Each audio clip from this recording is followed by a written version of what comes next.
네, 안녕하세요. 제가 하나님을 향한 영혼의 여정, 한국 기독교 영성학회에서 지은 이 책의 4부 4장에 있는 타이틀이 예술 목회와 영성 수련이라는 이 제목의 글을 좀 정리하고 요약을 했습니다. 원래 먼저 글은 숭실대학교 조교수로 계신 실천신학 조교수 이렇게 되어 있는데요. 이주형 교수님, 그리고 또 교목이라고 이 책에서는 또 적혀 있었습니다.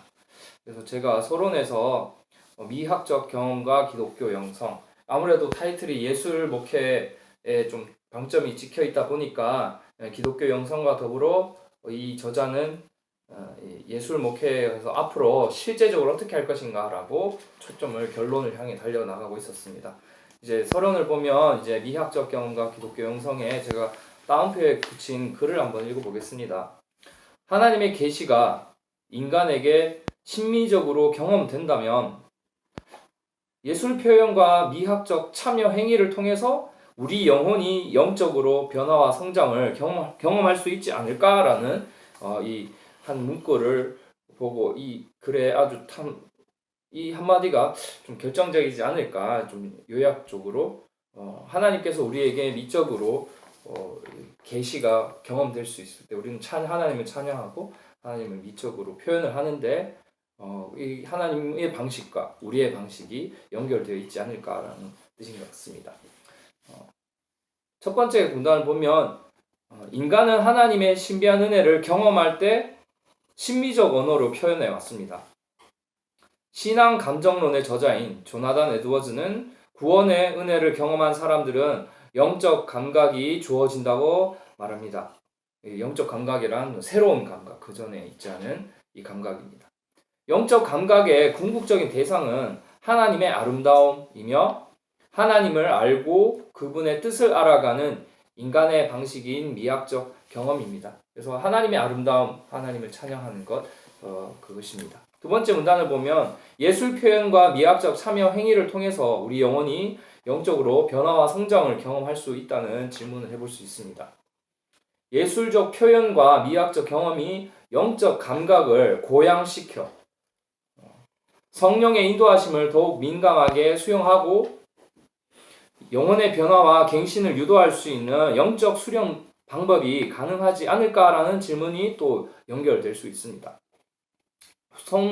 이 저자는 손원영이라는 사람을 인용하면서 이 원영은 예술 영성의 형성 개념을 제시하면서 기독교 교육의 새로운 방향성을 제시합니다. 여기서 기독교 교육에 약간의 제시됩니다. 예술적 표현과 행위를 통해서 신앙인들의 삶 속에서 기독교 영성이 형성될 수 있다고 그는 주장하고 있습니다.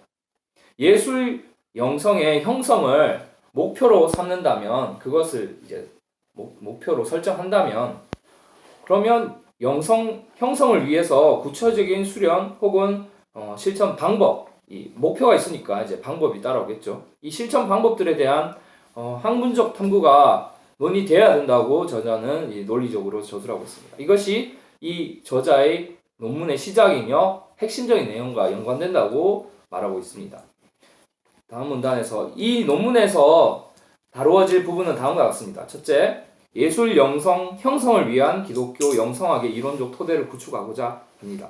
이는 샌드라 슈나이더스와 엘리자베스 리버트를 중심으로 볼 것입니다. 둘째, 영성 수련과 실천이 어떤 방식으로 예술 영성의 형성과 예술 목회에 기여할 수 있는지 탐구하고자 합니다. 그래서 저자는 마지막에 예술 목회를 제시합니다. 셋째, 예술 활동과 참여의 핵심적인 요소인 상상력과 창의성을 향상시키는 데 있어 영성 수련이 결정적인 역할을 할 수 있음을 증명할 것입니다. 그리고 마지막으로 넷째, 이를 토대로 예술 영성 형성이 목회 현장에서 어떻게 적용될 수 있으며 구체적 열매가 무언가라고 살펴보겠다라고 저자는 제시합니다.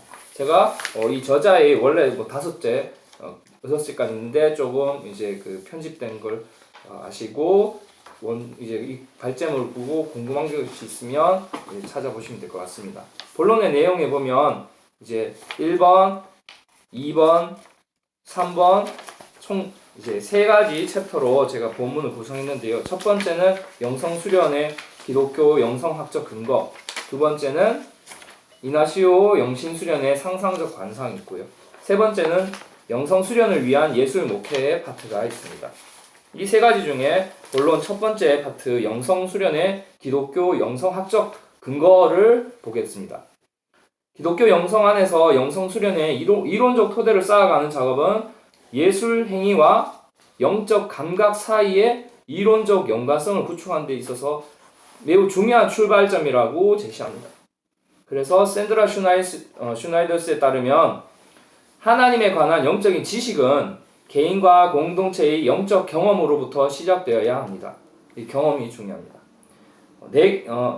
나에게 의미 있는 영적 지식을 성찰하고 분석하여 기독교 공동체에게도 의미가 있는 경험을 유도하고 초대하는 것이 기독교 영성의 궁극적 방향이기 때문입니다. 그래서 개인으로부터 시작한 이 경험이 개인으로 끝나지 않고 공동체에게까지 확산되는 이것이 기독교 영성의 방향이다라고 제시합니다. 두 번째 문단에서 엘리자베스 리버트는 영성 수련과 실천이 기독교 영성에 있어서 필수 불가결한 구성적 역할을 한다. 꼭 필요하다라고 말합니다. 그녀는 영성 수련과 실천의 정의를 이렇게 내립니다. 공유되고 자기 비판적으로 성찰하는 살아있는 영성에 관한 경험이라고 냅니다. 이러한 영성 실천은 지식과 지식 습득자 사이의 관계적 역동성을 전제로 합니다. 이 관계를 전제로 합니다. 이 부분은 근대적 인신론의 한계를 극복하려는 것입니다. 이제 근대가 되면서 철학이나 여러 사회과학이나 자연과학이나 연구를 할 때 지식과 그 지식을 탐구하는 지식 습득자의 관계가 분리되었던 근대와는 달리 이 기독교 영성을 하는 사람들은 분리되면 안 된다라고 강조하고 있습니다.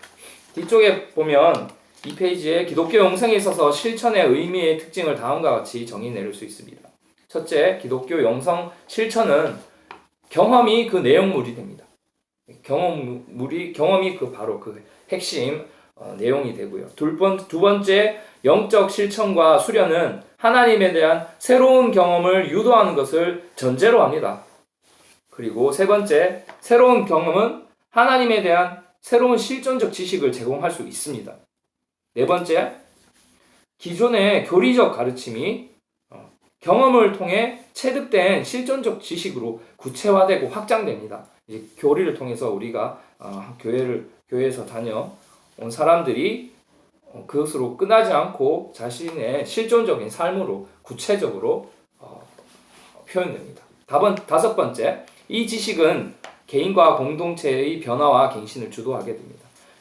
어떻게 보면 이 첫째, 둘째, 셋째, 넷째, 다섯째는 앞서 말한 1페이지의 이론적 근거와 연결되어 있습니다.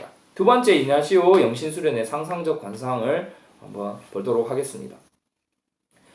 기독교 영성사에서 이나시오 영신수련은 영성 실천 방법론의 정점에 위치한 작품으로 평가됩니다. 이냐시오 작품의 중요성은 서양 기독교 전통 속에서 처음으로 영성 수련의 체계를 구축했다라는 이런 평가를 받고 있고요. 그 외에도 당시까지 다양하게 사용되던 기도 방법들을 취합하여 수련자들이 사용할 수 있도록 체계화하고 종합했다라는 데 또 의의가 있습니다. 이냐시오는 영신 수련의 주요 목표인 변화와 그리스도와의 연합에 도달하기 위해서 상상력은 필수적 조건이다라는 사실을 강조합니다. 그리고 신학적 인간론의 관점에서 보면 상상력을 통해서 우리 인간은 현상을 이중적 관점에서 볼 수 있는 능력을 부여받았습니다. 그러니까 하나의 관점이 아니라 두 가지 관점이죠. 첫 번째 하나는 일상의 사건들로 구성된 현실을 볼 수 있고요. 두 번째 관점은 그 사건들 가운데 임재하신 하나님을 경험하는 능력입니다. 이 두 가지를 볼 수 있는 것을 상상력을 통해서 받았습니다. 다음 이제 문단에서 보면 이냐시오는 영신 수련의 과정을 4주로 나누어 인도하고 있습니다. 여기서 4주 할 때 일주일 하는 이 위크라는 이 단어가 굳이 시간적으로 7일 의미하는 것이 아니라 궁극적으로 한 영혼이 따르게 되는 영적 과정 혹은 단계를 의미하므로 이 과정을 이제 저자는 말하기를 이 과정을 충분히 누려라. 굳이 7일에 기계적으로 얽매이지 않아도 된다라고 강조하고 있습니다. 4단계로 이루어진 이 수련 과정이 있습니다. 주제별로 보면 다음과 같이 구성되어 있습니다. 4가지는 첫 번째, 세계와 개인의 죄에 관한 관상. 두 번째, 예수 그리스도의 공생의 관상. 세 번째, 예수님의 고난과 십자가 관상. 네 번째, 예수 부활의 영광 관상. 네, 예수 그리스도의 삶을 중심으로 이렇게 4가지로 구성되어 있습니다. 그래서 저자는 이 영신수련에 대한 아주 자세한 분석을 이 책을 통해서 하고 있는데 제가 요약을 하면서 이 부분을 좀 많이 생략을 했습니다. 세 번째 타이틀인 영성수련을 위한 예술 목회를 보도록 하겠습니다. 저자는 이 부분에 좀 방점을 찍고 좀 자세한 묘사를 했습니다. 들어가면 첫 번째 군단에서 기독교인의 예술 영성의 형성은 영적 평정심과 욕망에 대한 깊은 성찰을 바탕으로 한 상상적 관상과 그로 인해 생성되는 영적 감각을 핵심적 구성 요소로 하여야 한다고 이제 말하고 있습니다. 이냐시오에게 있어서 상상력은 앞에서 상상력을 강조했는데 상상력은 관상적 태도와 결합될 때 새로운 영적 감각을 생성해낼 수 있습니다.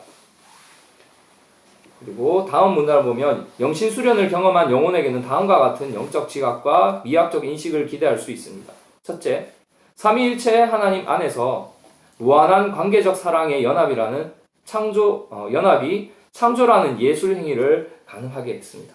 이 글의 모든 이제 초점이 아무래도 예술이라는 행위와 연관되어서 분석하고 있습니다. 두 번째는 인간이 선한 창조의 결과물이라 하더라도 하나님의 아름다움에는 하나님의 아름다움을 여전히 인간은 다 볼 수 없다. 여전히 인간에게 하나님의 아름다움은 감춰져 있는 부분이 많다라는 것들을 받아들여라. 이러한 것이 두 번째입니다. 세 번째는 예술 영성의 형성을 바탕으로 한 기독교 예술가 혹은 예술 참여자는 예술 작품의 창작에 대한 동기가 하나님의 영광과 아름다움을 현실에서 투영하고자 하는 거룩한 열망에서 비롯된다는 사실을 고백하고 있습니다.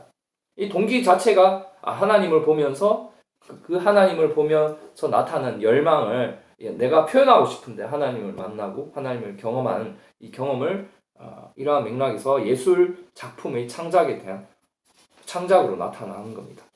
이러한 맥락 속에서 영적 수련 과정 중에서 그림이나 음악을 접할 수 있도록 미술 도구 혹은 악기들을 배치해서 수련자들이 현재 자신의 영적 상태와 경험을 예술적 방법으로 표현할 수 있도록 초대할 수 있습니다. 다음 문화를 보면 영성수련과 실천은 우리의 구체적 목회 상황 속에서 어떻게 활용할 수 있을까? 이렇게 구체적으로 이 저자는 현실의 목회 현장 속으로 뛰어 들어갑니다. 예술 목회와 영성수련이 접목된 이 훌륭한 사례가 있습니다. 그것은 헨리 나우엔에게서 발견할 수 있는데요. 렘브란트의 작품 중에 탕자의 귀향이라는 이 작품을 헨리 나우엔이 감상하면서 자신의 소명을 다시 확인했다고 합니다. 그리고 삶의 새로운 원동력을 부여받고 나우엔이 글을 쓴 게 자신의 그림과 똑같은 타이틀인 탕자의 귀향이라는 책입니다. 우리는 몇 가지 측면에서 이 부분에 의미를 부여할 수 있습니다. 첫째, 영적 의미를 담고 있는 예술 작품을 감상할 때 우리의 영적 감각이 일깨워지고 나아가 소명 체험에 이룰 수 있다는 사실을 확인시켜줍니다. 그는 예술 작품을 통해서 일깨워진 영적 감각이 자신을 상상적 관상으로 이끌었고 작품에 대한 해석이 관상과 기도로 이어지면서 자신의 삶을 향한 성령님의 인도하심을 발견하고 소명을 확인하였다고 밝혔습니다. 둘째, 목회적 차원에서 헨리 나우엔은 자신의 기도 과정을 글로 남겼습니다. 이 글로 남김으로써 영적 고뇌와 미학적 이 자신의 변화의 과정을 목회적 도구로 겸손하게 사용했습니다. 자신의 경험을 그냥 자신의 것으로 고스란히 남기지 않고 공동체와 나눔으로써 자신의 변화 경험을 통해 복음을 전달해야 했습니다. 이번에는 목회적 방법으로서 예술 영성의 형성이 어떻게 우리의 목회 상황과 현실에서 구체적으로 될 수 있는지 한번 살펴보려 합니다. 대표적인 사례는 저자가 자신이 유학 생활 때 경험하였던 이머징 교회의 예배의 형식을 예로 들었습니다. 여기서 제가 글을 따왔는데요. 좀 빨리 읽어보도록 하겠습니다. 필자는 유학 시절 빈티지 페이스 처치의 주일 예배를 참석한 경험이 있었습니다. 가장 인상적이었던 것은 강대상 위에 놓여 있었던 완성되지 않은 커다란 캔버스의 그림이었습니다.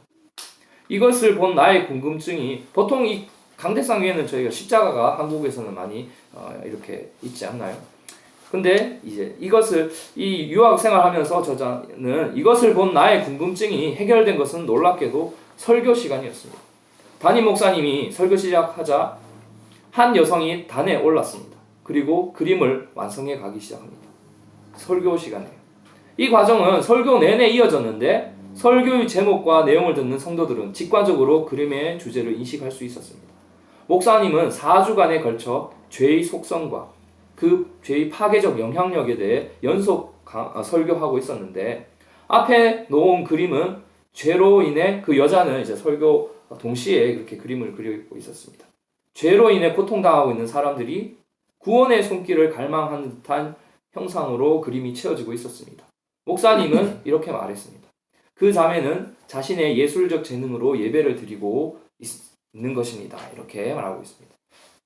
이 부분을 읽으면서 저도 이태리에서 참 감사하게도 그런 천지창조라는 우리에게 그런 타이틀을 알려진 그림들을 보면서 최후의 심판이라는 그림 보면서 이 필자가 유학생활 중에 그림을 모르겠지만 저도 죄에서 구원받는 사람들 아니면 죄에서 멸망받는 사람들을 직접 그림을 본 적이 있는데 이게 그냥 그 설교로 듣는 것과 그림으로 보는 것이 좀 입체감이 좀 달랐던 것 같습니다. 느낌적으로.